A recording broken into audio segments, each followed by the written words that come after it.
A las 3 de la madrugada, la calle de Donceles dejó de ser un lugar común. Fue en ese momento que la niebla la cubrió, como si algo sobrenatural estuviera a punto de despertar. Era una noche sin luna, cuando las sombras parecían tener vida propia y el viento soplaba con una fuerza que no era normal. La ciudad, sumida en el silencio, se encontraba a punto de presenciar un acontecimiento que cambiaría para siempre la historia de esa calle olvidada. Los pocos que se atrevían a caminar por allí no podían explicar lo que sucedía, pero todos coincidían en una cosa: algo extraño y antiguo acechaba las sombras de Donceles. Andrés, un joven curioso e intrépido, no era ajeno a los rumores sobre la famosa calle de Donceles. Sabía que, según decían, allí se encontraba la biblioteca más antigua de la ciudad, un lugar al que nadie osaba acercarse después del anochecer. Algunos hablaban de luces extrañas que brillaban desde el interior de la biblioteca, y otros decían que los ecos de pasos se escuchaban incluso cuando no había nadie. A pesar de las advertencias, Andrés decidió investigar. Vamos, solo es una calle vieja. Si nos quedamos esperando a que nos pase algo, nunca sabremos qué es, le dijo a sus amigos, que dudaban de acompañarlo. Al llegar a la calle, el ambiente era denso. La niebla, espesa y fría, se arrastraba por las aceras, y el sonido de los pasos resonaba en el empedrado.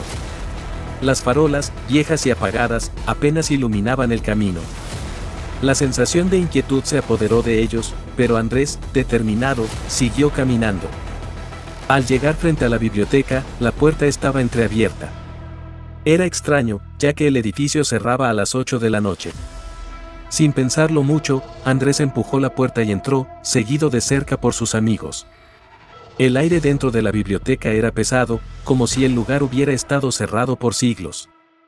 La madera crujió bajo sus pies al avanzar por el pasillo, y el silencio absoluto parecía hacer que cada ruido se amplificara. «Esto no me gusta», murmuró Carla, la amiga más cautelosa del grupo, mientras observaba las estanterías llenas de libros antiguos cubiertos de polvo. «¿Qué puede pasar?» «Solo estamos mirando», respondió Andrés, intentando mantener el tono ligero. Pero en ese mismo instante, una ráfaga de viento frío les rozó la cara. Miraron hacia la ventana, que estaba cerrada. El aire dentro del edificio comenzó a tornarse más pesado. Andrés sintió una extraña presión en el pecho, como si algo estuviera observándolos. A lo lejos, en la penumbra de la biblioteca, vio una figura. Al principio pensó que era una ilusión, pero a medida que la figura se acercaba, la sensación de incomodidad aumentaba. La figura, alta y difusa, caminaba hacia él, pero sus movimientos no tenían prisa, como si el tiempo no le importara. ¿Vieron eso?, Andrés preguntó, su voz quebrada. Carla asintió, y los otros amigos comenzaron a retroceder lentamente, pero Andrés no pudo apartar la mirada de la figura. Algo dentro de él lo mantenía allí, como si la figura lo estuviera llamando. La figura, sin decir palabra alguna, giró hacia ellos. La atmósfera se volvió más fría, y un susurro ininteligible comenzó a llenar el aire. La sensación de ser observado se intensificó. Andrés intentó moverse, pero sus piernas parecían haberse quedado pegadas al suelo. El miedo se apoderó de él, y un sudor frío recorrió su espalda. Los otros amigos, aterrados, ya no podían moverse tampoco. Fue entonces cuando la figura dio un paso más hacia ellos. La oscuridad que la rodeaba parecía engullir todo a su paso, como si se tratara de algo más que un simple ser humano. El susurro aumentó en intensidad, y fue lo último que Andrés escuchó antes de que todo quedara en un silencio sepulcral. Cuando finalmente lograron escapar del edificio, se dieron cuenta de que algo había cambiado en el aire. Algo los había marcado, pero ninguno de ellos se atrevió a hablar sobre lo sucedido. No podía ser explicado. Solo podían sentirlo. La madrugada ya había quedado atrás, y con ella, el miedo de aquella noche se había quedado atrapado en la memoria de Andrés. Durante los días siguientes, la atmósfera en la calle de Donceles había comenzado a cambiar. El aire se sentía más denso, la niebla más persistente. La gente evitaba hablar del asunto, y quienes lo hacían lo susurraban con nerviosismo, como si el simple hecho de mencionar la biblioteca o el espectro fuera peligroso. Andrés, sin embargo, no podía dejar de pensar en lo sucedido. Había algo extraño en todo eso, algo que no podía simplemente ignorar. Decidió investigar más a fondo, porque en su interior sentía que la respuesta estaba allí, en la misma calle que lo había dejado con tantas preguntas sin resolver. Un día, mientras caminaba por el mercado cercano, se acercó a un hombre mayor que vendía frutas en un puesto. Andrés había notado que el anciano parecía saber más de lo que dejaba entrever.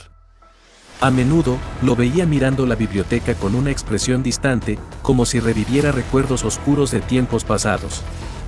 «Disculpa, ¿conoces la historia de la biblioteca de Donceles?», preguntó Andrés, intentando sonar casual, pero su voz traicionó un toque de nerviosismo. El anciano lo miró por un largo momento, su rostro surcado de arrugas, y luego se inclinó hacia él, como si temiera que alguien los escuchara. «La biblioteca», dijo con voz baja, casi un susurro. «No hay historia que contar, joven. Solo ecos. Ecos de un tiempo olvidado, y de algo que nunca debió suceder. La gente de Donceles ha sufrido por generaciones, pero nadie ha sido lo suficientemente valiente para hablar de ello». Andrés frunció el ceño. «¿Sufrir? ¿Por qué? ¿Qué pasó?». El hombre suspiró, mirando hacia el suelo, y luego continuó, con la voz aún más baja: «No es un fantasma cualquiera el que se esconde en esas paredes. Lo que hay allí es mucho más antiguo. La gente que se atrevió a acercarse, nunca volvió a ser la misma. Algunos dicen que el alma de quien se cruza con él queda atrapada en esa niebla para siempre». Andrés sintió que su corazón latía más rápido. Las palabras del anciano lo dejaron sin aliento. «¿Y qué debemos hacer? ¿Debemos simplemente irnos y dejar que el mal persista?», preguntó con firmeza. El anciano lo miró fijamente, con una mezcla de tristeza y resignación en los ojos. «No puedes hacer nada. Lo que pasó allí es irreparable. Hay cosas en este mundo que no deben ser desenterradas. No te metas en lo que no entiendes». Pero Andrés no podía dejar de pensar en ello. Su curiosidad era más fuerte que cualquier advertencia. No importaba lo que el hombre le dijera, él tenía que regresar. Tenía que averiguar la verdad, aunque significara enfrentarse a lo que estaba esperando en la calle. Esa noche, cuando la oscuridad cubría la ciudad, Andrés decidió ir a la calle de Donceles una vez más. Esta vez, no llevaría a sus amigos. Estaba decidido a enfrentarse solo al misterio que había invadido sus pensamientos. No sabía lo que encontraría, pero algo dentro de él le decía que debía hacerlo. Al llegar, la niebla cubría la calle como un manto espeso. La sensación de malestar era aún más palpable que las veces anteriores. La biblioteca, iluminada solo por las débiles farolas, parecía acecharlo desde la distancia, su fachada oscura y silenciosa. El aire se sentía denso, cargado de algo que Andrés no podía identificar, pero que sentía en cada respiro. Con el corazón latiendo con fuerza, se acercó a la puerta, que, como era de esperar, estaba entreabierta. Al empujarla suavemente, un crujido resonó por todo el edificio, como si el lugar estuviera despertando. La temperatura bajó drásticamente, y un escalofrío recorrió su espalda. Adentrándose en el pasillo, las sombras se movían con extraña fluidez. La biblioteca estaba desordenada, los libros dispersos por el suelo, como si alguien hubiera estado buscando algo en sus estanterías. La oscuridad se adueñaba de cada rincón, y a cada paso, el aire se hacía más pesado. De repente, Andrés escuchó un susurro, bajo y siniestro, que parecía provenir de las paredes mismas. No entendía las palabras, pero el tono lo heló por completo. Miró a su alrededor, buscando el origen del sonido, pero no vio nada. Solo la misma penumbra y la sensación de ser observado. Un destello de luz apareció frente a él, como una sombra fugaz que cruzó rápidamente el pasillo. Andrés dio un paso atrás, el miedo comenzando a apoderarse de él. De repente, la figura apareció nuevamente, esta vez más cerca, más clara. Era una figura alta, sin rostro, envuelta en una neblina espesa que parecía absorber toda la luz. Los ojos de la figura, vacíos y oscuros, se fijaron en Andrés, quien sintió como si el aire se le escapara de los pulmones. Su cuerpo no respondía, como si algo invisible lo estuviera paralizando. En ese momento, la figura dio un paso hacia él, y Andrés, sintiendo que la desesperación lo inundaba, intentó dar un paso atrás, pero no pudo. La figura se acercó más, sus ojos vacíos brillando con una luz extraña y aterradora. «¡Sal de aquí!», gritaron los ecos en su mente. Andrés intentó luchar contra la presión que lo mantenía en el lugar, pero el miedo y la parálisis lo dominaron. La sombra, en silencio, se acercó cada vez más. De repente, Andrés despertó en medio de la calle, sin saber cómo había llegado allí. La niebla lo rodeaba, y todo parecía quieto. Nadie estaba cerca. El miedo que sentía era profundo, pero algo dentro de él le decía que la pesadilla no había terminado. El sol se había ocultado por completo, y la niebla había regresado, más espesa y densa que nunca. El aire frío envolvía la calle de Donceles, y Andrés no podía deshacerse de la sensación de ser observado, una sensación que lo había estado acechando desde su último encuentro con la figura en la biblioteca. Habían pasado varios días desde aquella noche aterradora, pero el recuerdo seguía fresco en su mente, como si lo hubiera vivido en un sueño inquietante. A pesar de las advertencias de todos y de las palabras del anciano en el mercado, algo lo empujaba a regresar a ese lugar maldito, a enfrentarse a aquello que parecía haberse apoderado de su alma. Esa noche, Andrés no iba a ser solo un espectador. No podía vivir con la duda, ni con la sensación de que algo lo seguía desde las sombras. La ansiedad lo impulsaba a dar un paso más allá del límite, a enfrentarse a lo desconocido. Las palabras del anciano resonaban en su cabeza: no te metas en lo que no entiendes. Pero ya era demasiado tarde para arrepentirse. Sabía que tenía que volver.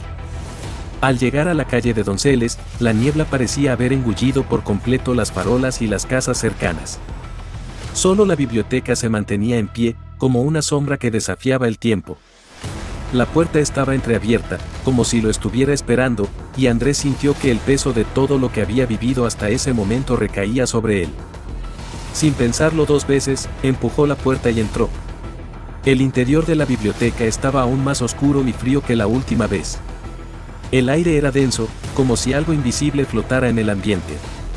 La luz de las farolas que alcanzaba a entrar por las ventanas ya no parecía suficiente para iluminar el vasto espacio de la biblioteca. Cada paso de Andrés resonaba en el suelo de madera, que crujía bajo su peso, mientras una sensación de presión lo rodeaba. El miedo le helaba las venas, pero su determinación era más fuerte.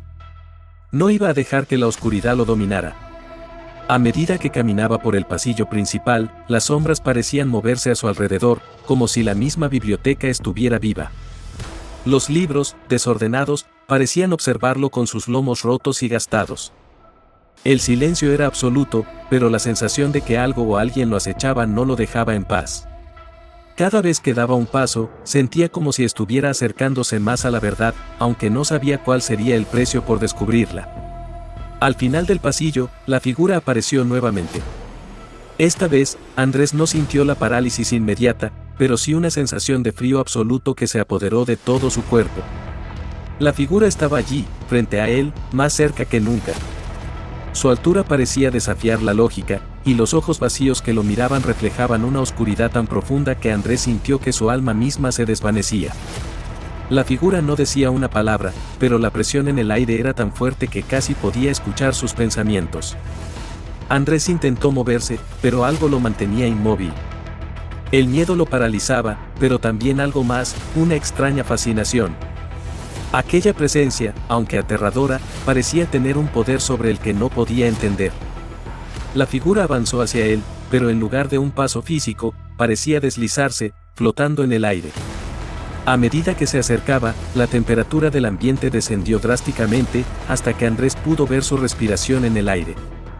¿Qué eres?, preguntó Andrés, su voz temblando, pero la figura no respondió. Solo continuó avanzando, cada vez más cerca, como si estuviera absorbido en una tarea que no podía ser comprendida. Andrés sintió como si sus propios pensamientos comenzaran a nublarse, como si estuviera perdiendo el control sobre su mente. El aire a su alrededor era pesado, y la oscuridad parecía intensificarse con cada segundo que pasaba. Entonces, la figura se detuvo frente a él, apenas a unos centímetros. Andrés pudo ver cómo las sombras parecían envolverse alrededor de su cuerpo, casi como si la figura fuera parte del mismo vacío que llenaba la biblioteca. No había forma de huir, no había forma de entender lo que estaba sucediendo. Solo quedaba el miedo que lo envolvía y lo dominaba por completo. De repente, un grito llenó el aire. No era un grito físico, sino una vibración en el aire, un sonido que parecía provenir de lo más profundo de la tierra. Andrés intentó cubrirse los oídos, pero el sonido lo atravesaba, haciéndolo sentir como si su mente estuviera a punto de estallar. La figura comenzó a desvanecerse, pero lo hizo de una forma extraña, como si se fundiera con la oscuridad misma. Los ojos vacíos lo miraron por última vez, y antes de que pudiera reaccionar, la figura desapareció por completo. El silencio regresó, pero ahora era aún más pesado, más denso. Andrés, temblando, cayó al suelo, incapaz de mantenerse en pie. Los ecos del grito resonaban en su cabeza, y la sensación de que algo había cambiado en su interior lo abrumaba. Se sentía diferente, como si algo dentro de él hubiera sido arrancado. No podía explicar lo que había sucedido, pero sabía que nunca sería el mismo. Con gran esfuerzo, Andrés se levantó, pero no podía ver claramente. El miedo, la confusión y el cansancio lo dominaban. Salió corriendo de la biblioteca, pero al llegar al final del pasillo, se detuvo. La puerta que lo había recibido al entrar estaba cerrada ahora, como si nunca hubiera existido. La niebla en la calle lo envolvía nuevamente, y cuando Andrés miró hacia atrás, la biblioteca ya no estaba. La calle de Donceles estaba vacía, desierta, como si nunca hubiera habido vida en ella. Nadie volvió a ver a Andrés. No se supo nada de él después de esa noche. Algunos dicen que su alma quedó atrapada en las sombras de la biblioteca, otros dicen que fue arrastrado por el mismo mal que acechaba el lugar. Lo que sí es cierto es que la leyenda del fantasma de la calle de Donceles no terminó esa noche. A partir de entonces, más personas comenzaron a desaparecer, y la biblioteca, aunque nadie se atreve a acercarse, sigue allí, esperando a la próxima víctima que cruce su umbral.